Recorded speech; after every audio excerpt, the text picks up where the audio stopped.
किसी भी बड़े प्रदर्शन के दौरान या उसके बाद मुख्यधारा के मीडिया में प्रदर्शनकारियों को पहले से ही बदनाम करने की कोशिश क्यों दिखाई देती है? उन्हें कभी चीन समर्थक, कभी पाकिस्तान समर्थक, खान हमसे कह रहा है कि आप बोल सकते हैं, आप लिख सकते हैं, बोलने और लिखने के लिए किसी भी तरीके का माध्यम यूज कर सकते हैं। हजारे आंदोलन 2011 में हुआ था। यह आंदोलन भी कांग्रेस सरकार के खिलाफ था, भ्रष्टाचार के खिलाफ था, जन लोकपाल लोकायुक्त की मांग थी। इन आंदोलनों के जरिए कहीं पे आपको रैली करने का मौका मिलता है, धरना देने का मौका मिलता है। अगर इसमें थोड़ी सी और चीज, क्योंकि आंदोलन को बात कर रहे हैं, तो इसमें थोड़ा सा कुछ और जोड़ना चाहता हूं कि आंदोलन को किन किन रूपों में देखा जा सकता है। वो एक छोटा सा टॉपिक है, उसको भी क्लियर। चलिए हम लोग आंदोलन के स्वरूपों को देखने की कोशिश करते हैं कि आंदोलन को किस किस रूपों में देखा जा सकता है उनके होने के आधार पे। सबसे पहला अगर आप देखें, मूवमेंट, सामाजिक आंदोलन, एक ऐसा आंदोलन जो सीधे सरकार की राजनीतिक स्थिति को बदलने के लिए लंबे समय तक किया जाए, तो उसे हम मूवमेंट कहते हैं। जैसे इसमें आप जेपी आंदोलन को एग्जांपल के तौर पे ले सकते हैं। मगर एक चीज ध्यान रखिएगा कि ये जो आंदोलन हम आपको बता रहे हैं, ये जरूरी नहीं कि एक ही जगह पे रखे जा सके, अलग अलग जगहों पे भी रखे जा सकते हैं। प्रोटेस्ट, जिन्हें हम विरोध प्रदर्शन कहते हैं, इन आंदोलनों के जरिए कहीं पे आपको रैली करने का मौका मिलता है, धरना देने का मौका मिलता है। अगर इस तरह की क्रियाएं उस आंदोलन में शामिल हैं तो उसे हम प्रोटेस्ट कहते हैं। इसमें भी लोग अपनी बात सरकार से पूछते हैं कि उनकी नीतियों के खिलाफ होता है। तो इसमें आप जो अभी का नीट एग्जाम आंदोलन है उसको आप इसमें रख सकते हैं। कैंपेन, कैंपेन एक बुद्धिमत्ता और एक नीतियों के तहत जनव्यापी जो सहमति चाहिए होता है, उसके लिए आप कैंपेन का प्रयोग करते हैं। तो इसको हम कैंपेन कहते हैं। उसको भी आंदोलन की एक कैटेगरी में रख सकते हैं, आंदोलन की कैटेगरी में रख सकते हैं।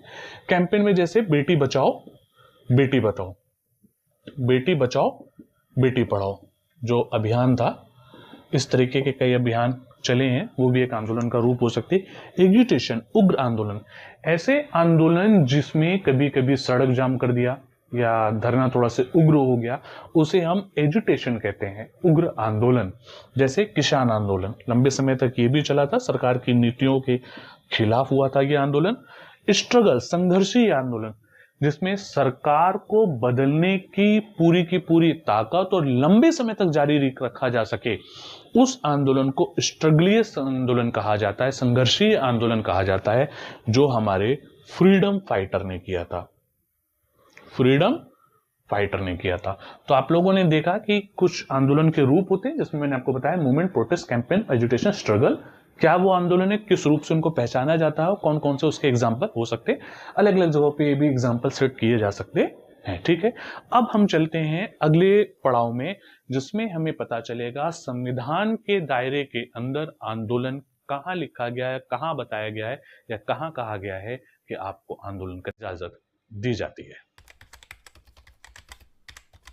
हम लोग इस समय अब संविधान को देख रहे हैं, अपने कॉन्स्टिट्यूशन को देख रहे हैं, और कॉन्स्टिट्यूशन के अंदर किस आर्टिकल के अंदर ये सब रखा गया है उसको समझ रहे हैं। देखिए, सबसे पहले तो हमें ये समझना पड़ेगा, ये भाग 3 में है, जिन्हें हम कहते हैं मौलिक अधिकार।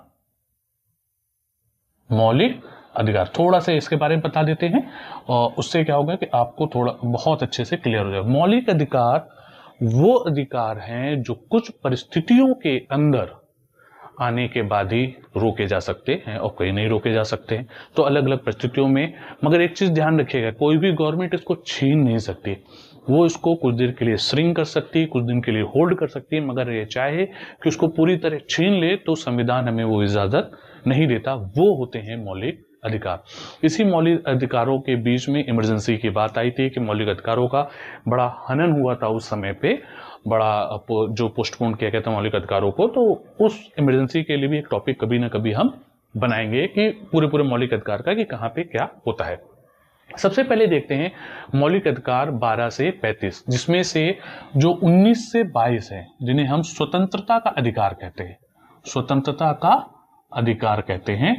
उसके अंदर आप अगर देखेंगे तो 19(1)(a) फ्रीडम ऑफ स्पीच, ये क्या कहती है हमसे कहती है कि आपके पास पूरी स्वतंत्रता है बोलने की, लिखने की। आप चाहे मैगजीन में लिखे, चाहे पेपर में लिखे, चाहे सोशल मीडिया में लिखे, चाहे आप कहीं पे भी बोल रहे हो या आप लिख रहे हो, वो चाहे सरकार के खिलाफ हो।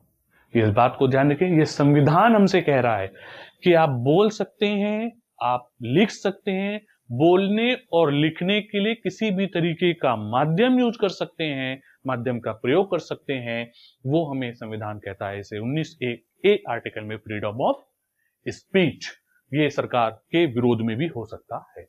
दूसरा है 19(1)(b) फ्रीडम ऑफ असेंबली। आप इकट्ठे हो सकते हैं कहीं पे, आप किसी कोई सभा कर सकते हैं, आप इकट्ठे होकर विरोध कर सकते हैं, आप इकट्ठे होकर रैली कर सकते हैं। ये सब हमें किसमें दिया गया है? एक 19(1)(c) ये क्या कहता है? ये कहता है कि आप किसी भी तरीके का संगठन बना सकते हैं, छात्र संगठन हो सकता है, राजनीतिक संगठन हो सकता है, सामाजिक संगठन हो सकता है, उसको बनाने की पूर्णतः इजाजत हमें संविधान देता है। 19(1)(d) मूवमेंट का ये भी इंपॉर्टेंट है कि आप अपनी मर्जी से भारत के अंदर कहीं भी घूम सकते हैं, कहीं भी जा सकते हैं। ये एक संवैधानिक स्थिति है।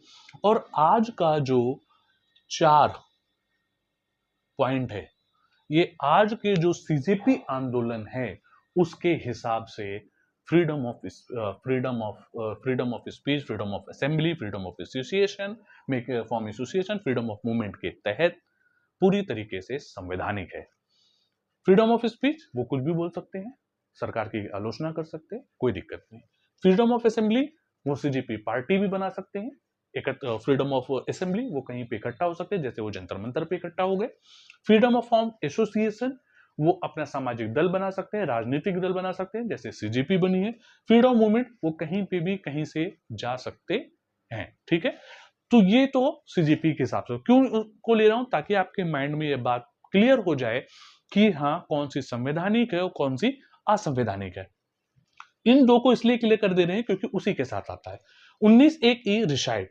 आप भारत के किसी भी जगह पर किसी भी कोने पे जाकर रह सकते हैं या बस सकते हैं, संविधान हमको इजाजत देता है। 19(1)(g) हमें क्या कहता है कि आप किसी भी तरीके का व्यवसाय, किसी भी तरीके की नौकरी, किसी भी तरीके का व्यापार, ये भारत के अंदर लीगली रूप से आप कर सकते हैं, संविधान हमें इसकी इजाजत देता है। एक ही फ्रीडम ऑफ स्पीच, बोलने की स्वतंत्रता, एक भी फ्रीडम ऑफ असेंबली, सभा बनाने की स्वतंत्रता, एक सी फ्रीडम फॉर्म एसोसिएशन, संघ बनाने की स्वतंत्रता, एक डी फ्रीडम ऑफ मूवमेंट, कहीं घूमने की स्वतंत्रता, एक ही रिसाइड, बसने की स्वतंत्रता, एक जी ऑक्यूपेशन और बिजनेस, व्यवसाय करने की स्वतंत्रता। ये तो वो हुई जो स्वतंत्रता दी गई। अब हम उस हिस्से पे भी चर्चा करेंगे कि इस स्वतंत्रता की हद क्या है। इस वीडियो के बाकी सभी भागों के लिंक नीचे डिस्क्रिप्शन में दिए गए हैं।